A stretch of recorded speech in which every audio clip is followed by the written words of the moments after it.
Jadi saya berangkat dari cerita pengalaman saya pribadi, Pak.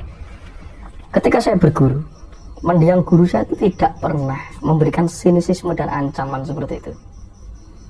Aku ngerti ya, dalan iki wajangannya seperti ini, lakon ana dhewe. Karena jadi guru saya itu lebih bahasanya lebih bijak. Mergo engko sing duduh niki duduh aku. Sing duduh ini sapa sing ngomong jabang bayimu dhewe. Tapi siapa Mas yang ngomong? Guru saya. Enggak, yang ngomong jabang bayi Ya, kita siapa? Ingsun. Ngerti ya? Ngomongnya Ingsun jar ya. Dadi aku mau nyanati peta ya le, kita gawani petane iki. Tapi mlaku dhewe kira-kira ning magetan kono ning tontonan, nek konser kono ya nyatakno. Nah, berarti real. Tapi selama itu digunakan untuk menakut-nakuti orang, budaya ketakutan ini terjadi dan masif di tanah kita tuh semenjak Majapahit lengser karena terjadi konversi, terjadi campuran, ngerti? Akulturasi. Tapi pada waktu itu Mas, budaya memberi ketakutan atau gugon-tugon itu relevan. Karena masyarakat Nun Sewu wis bodoh ya, karena sudah tidak ada kadewa guruan, tempat pendidikan tidak ada. Karena nek tidak menggunakan ketakutan, doktrin ketakutan, aja nang kono ya kayak nek sing nunggu kok kualat. Iki disingi sak nggon-nggon. Ya nek ngising ora apa-apa lah, nek sampai ngerusak alam, ngetoki wit. Apa yang terjadi? Ora sah ngenteni danyange ganggu kowe ya, oksigen entek jagat raya. Wit ratusan tahun yang ditanam oleh leluhur kita yang memproduksi oksigen ini serno gitu Mas.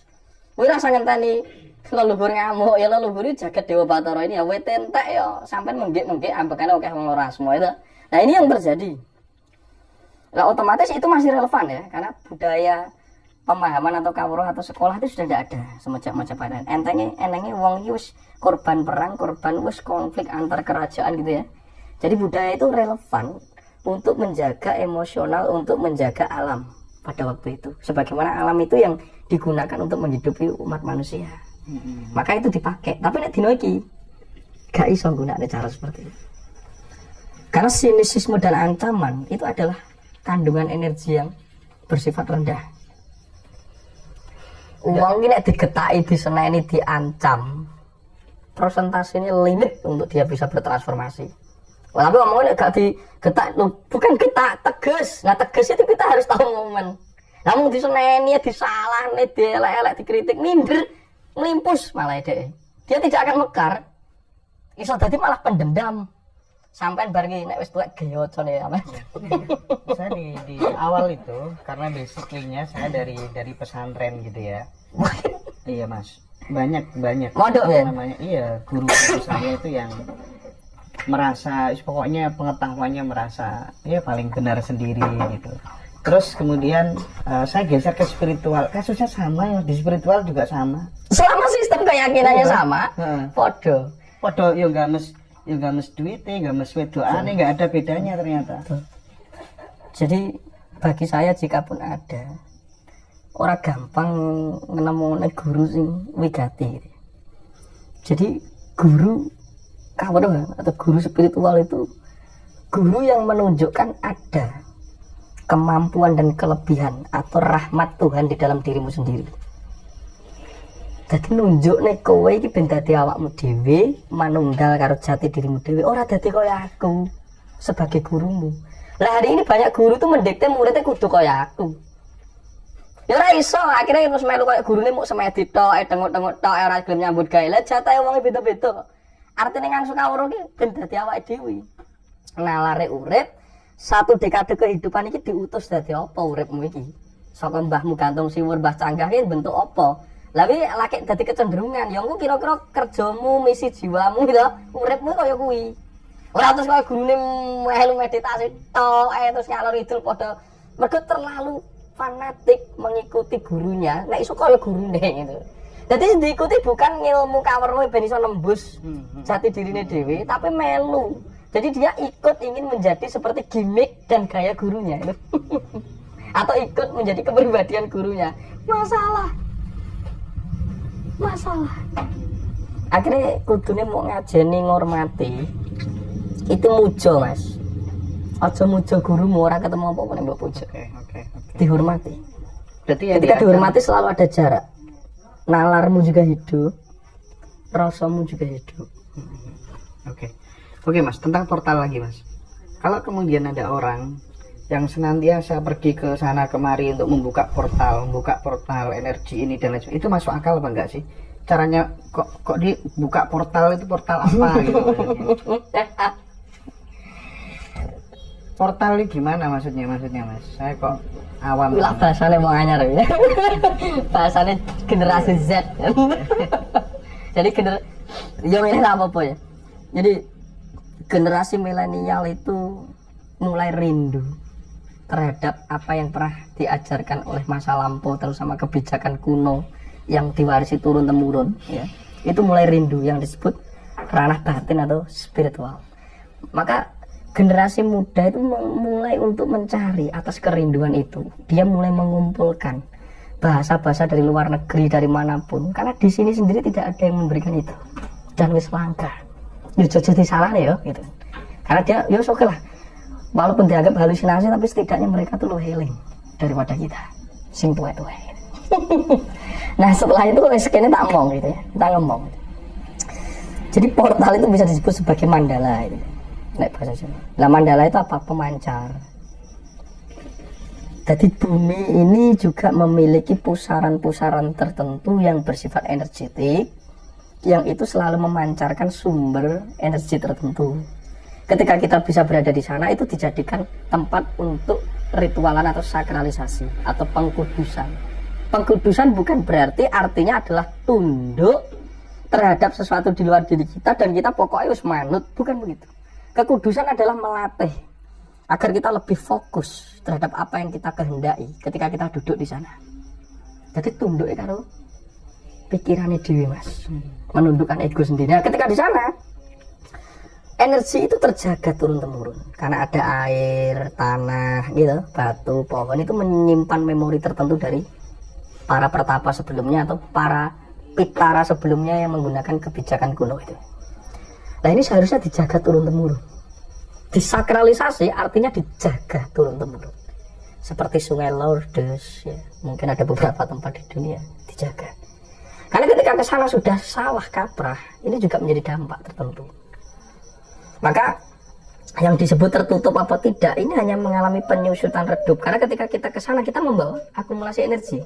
Contoh jenengan kepada tempat energi yang seharusnya digunakan untuk tirta yatra pembersihan gitu, mbok gunakne nggo jaluk-jalukan, jaluk togel, jaluk pesugihan dalam arti materialistik, hasratmu itu akan mengkontaminasi tempat itu. Kuwi wong siji. Lah nek didadekne gugon Tuhan masyarakat, piro wong sing mara yang ya contoh Gunung Kawi atau mana pun. Sirkulasinya terjadi. Akhirnya dikonsentrasikan atau ditempatkan menjadi tempat untuk mencari pesugihan kan begitu. Karena ada memori itu. Dan turun temurun yang diakses akhirnya itu. Lah mungkin membuka itu artinya adalah ngeruat atau menyelaraskan kembali tempat-tempat seperti itu. Nah seharusnya tempat ibadah itu menjadi tempat seperti itu untuk kondisi kontemplasi. Bukan kondisi jaluk-jaluk. Lah ngemis kok nenggon ibadah nyapa gitu. Nek nenggon ibadah itu kontemplasi. Karena dengan kontemplasi kita memiliki power untuk mengakses keilahian yang bisa memberdayakan kehidupan kita dan kehidupan bersama. Kalau kontemplasinya Mas Tunjung bisa nggak dieksplor ketika di tempat-tempat seperti itu? Kontemplasinya dalam konteks apa? Misalnya gimana gitu? Saya melakukan. Jadi saya masih makanya mungkin dari tradisi sowan ke pepunden gitu, atau mandala atau tempat yang saya rasa feel atau saya lihat energi yang oke lah dari pengalaman tertentu saya masuk saya selalu mengunjungi tempat itu atau saya mencoba untuk kontemplasi di sana untuk ya meruat sedikit-sedikit sebisa mungkin. Bukan berarti saya yang merasa paling bisa, tapi saya rasa itu pengetahuan yang saya dapat. Jadi dari tempat-tempat seperti itu walaupun sampai turun temurun itu masih dikonversikan menjadi sebuah lagu. Ziarah makam, ngerti ya? Ziarah wali itu sebenarnya untuk mengkonsentrasikan energi. Sebenarnya ketika kita tahu ben ora didadekne tempat penjalukan sing neko-neko itu. Karena itu berimplikasi kepada tingkat energi di jagat raya yang saya sebut frekuensi. Banyak frekuensi ini yang redup karena energi ini redup menimbulkan dampak secara skala fisik, ngerti ya? Karena energi ini berpengaruh. Satu gelombang rusak dan kita menimbulkan kekacauan gelombang, apa terjadi dalam hidup masyarakat kita? Siklus atmosfer yang berganti-ganti, brain system kita yang berubah-ubah, menimbulkan tingkat kemerusunan secara kolektif karena frekuensi meradiasi kita. Apalagi penggunaan teknologi sudah tidak ramah lingkungan, maka seharusnya ketika diaktualisasikan menjadi AI ini seperti ini, maka kita juga harus menggunakan teknologi masa lampau, maka menggabungkan. Mungkin ini yang disebut antara spiritual dan sains akan menikah. Tapi bagi saya ini sama-sama teknologi. Cuma yang ini bisa nggak kamu aktualisasikan ke era sekarang? Saya rasa masih bisa. Karena dari zaman nenek moyang sampai sekarang, matahari, tanah, api, rembulan itu ya tetap begitu. Walaupun kita bisa mengkreasi, memproduk bahan-bahan sintetis, tapi barang asal ini tetap abadi dan menjadi memori perekam tercanggih, terutama air. Maka tempat-tempat seperti itu kalau nggak ditempati batu pohon besar ya miningnya air, karena itu alat rekam lintas zaman. Nah, kalau kita ngomong soal makam tempat orang berziarah gitu Mas ya, kan sering ada case, oh yang membuka makam ini Pak itu loh, yang di sana itu loh, Juru kunci, iya, pepuncak, bahkan yang menentukan, oh ini adalah makamnya ini, padahal dia sendiri sebenarnya dia nggak tahu Mas, tidak menjadi saksi fakta sejarah. Nah, itu bahayanya kalau kemudian itu sebagai pengalaman batin yang sangat subjektif, terus kemudian dianut masyarakat, misalnya ini kuburannya kucing misalnya ya, dipendam saking gede nih kucingnya misalnya, itu memungkinkan nggak kira-kira? Karena gimana cara ngeceknya gitu loh? Bisa. Jadi saat kemarin saya pergi ke candi yang ada di Malang ya. Jadi saya tidak boleh masuk ya oleh petugasnya. Jadi dikhawatirkan saya itu komunitas aliran tertentu yang nanti akan menjelaskan ya ikonografi di candi itu semau saya. Oh misalnya candi ini kemudian golek pesugihan misalnya gitu ya. Saya tidak perlu sebut candinya apa itu. Tapi saya mencoba menjelaskan kepada orang yang menunggu kepada juru kunci. Jadi dia langsung melarang begitu saja. Baru kan saya pertanyakan, kenapa? Oke, katanya pemerintah melindungi itu dari budaya ngawurisasi. Jadi ketika wong ke sana ki wong sok kejawen ngono, wong eksplorasi tanpa adanya bukti sejarah. Berdasarkan wangsit, ya boleh lah wangsit itu berkaitan dengan mistik, tapi yang gladur itu ya bermasalah. Gitu. Karena tidak mengedukasi kan begitu. Nanti bisa salah atau mangkro tinggal. Baru saya bilang bahwa Pak, bagus, saya sangat menghargai itu.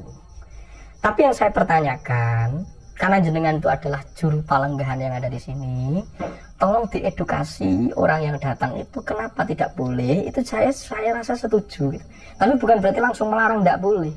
Ya pokoknya nanti itu aja, barcode aja yang ada di situ. Jangan begitu, jangan pakai emosi. Karena banyak rakyat dan masyarakat kita itu juga pengen ngerti dan juga pengen edukasi karena tidak dapat di bangku sekolahnya dia gitu. Dan ini penting, tugas kita bersama. Kalau kita ingin bangsa atau Nusantara ini bangkit, katanya begitu. Jadi peninggalannya juga harus diuri-uri dan diedukasikan ke banyak orang, gitu kan. Akhirnya dia lah ngerti. Baru saya bahas sejarah seandainya itu dengan pengetahuan yang saya dapat. Oh ya, maksudnya masih kompatibel. Saya bikin konten, gitu.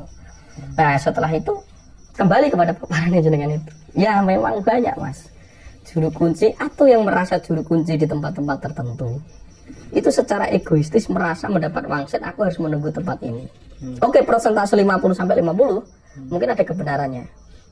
Tapi persentase 50 sampai 70, yang 70 itu mencari bukan saya mendiskreditkan mereka, mencari. Orientasinya adalah bisnis lah. Tapi tidak semua. Ada orang yang tulus ketika ada orang datang edukasi. Enggak apa-apa, mungkin ada salah secara sejarah atau. Tapi tidak langsung ngomong wangsit dan ini gladurisasi ini berbahaya dan ujung-ujungnya ini. Dan apa yang terjadi? Jual beli ketakutan lagi dan jual beli kepercayaan. Bagi orang yang membayar dan dia tidak merasa rugi tidak masalah. Tapi dalam jangka panjang perlu diakui itu untuk mencari makan. Ya kadang saya tidak menyerang mereka. Tapi saya maksud edukasilah semua dia. Atau mending mengatakan saya tidak tahu di sini peninggalan apa. Tapi setidaknya saya merasa terpanggil dan nyaman di tempat ini. Monggo terserah kembali kepada kepercayaan Anda masing-masing. Kalau memang tidak pede untuk mengedukasi, mending seperti itu. Ya tapi kan rata-rata penghuninya ya bos nun saya tidak teredukasi dan wong tua-tua kan gitu ya. Jadi kadang enak ego nih dewi gitu. Ya sama lah itu karena masalah kolektif itu yang terjadi. Maka kalau kayak ke sana isbute ya ini yang tak sebut memori kolektif. Nek iso tak edukasi ya tak edukasi, nek tidak ya aku mau izin mlebu. Masa kayak kemarin tidak bisa membedakan antara orang yang mau melakukan sakralisasi di tempat tertentu atau candi dengan orang yang hanya wisata. Saya rasa tempat-tempat seperti itu tolong diperhatikan lagi. Kalau memang mau dijadikan sebagai tempat pariwisata, tolong diedukasi. Ya, ada beberapa norma-norma tentang mekanisme energetik sakralisasi di tempat itu. Ya bisa jadi biar dibedakan. Jadi orang kok terus munggah nih candi, foto selfie, sandalnya digawa. Ya secara tidak langsung itu akan merusak bebatuan yang di sana kalau kita tidak tahu. Terus selfie karo pacarnya gitu loh. Ya itu perlu diedukasi juga. Nah menurutku seperti itu. Itu perjuangan kita secara kolektif. Jadi kita bersama-sama menjaga yang disebut portal. Portal. Yang disebut sesuatu yang masih mengandung memori-memori purba yang sangat luar biasa esensinya saat kita bisa menyentuh itu. Karena itu sebagai jalan pulang kita. Pulang kemana? Pulang kepada kehidupan dan kematian. Hidup dan mati itu satu kondisi yang sama, tidak terpisah. Telah terjadi dan sedang berlangsung. Terus menerus. Terjadi dan sedang berlangsung. Kok telah terjadi lah? Sampai ini wis dicipta dong, wis lah. Tapi kan terus melakukan penciptaan di dalam diri Anda sendiri. Pola makan yang tidak benar menciptakan sesuatu yang buruk. Pola makan yang baik menciptakan sesuatu yang baik. Berarti kita adalah sang kreator atas hidup kita sendiri dalam tingkat seluler sampai tingkat yang lebih besar. Siap. Aja ngongkon Gusti Allah sing nyipta, Gusti Allah wis rampung nyiptane, nyipta jagat sak isine awake dhewe dicikal bakali, wis nyikal bakali, lah kok sing njaluk ya wujudnya dhewe, reka doyanen dhewe gitu loh maksudnya.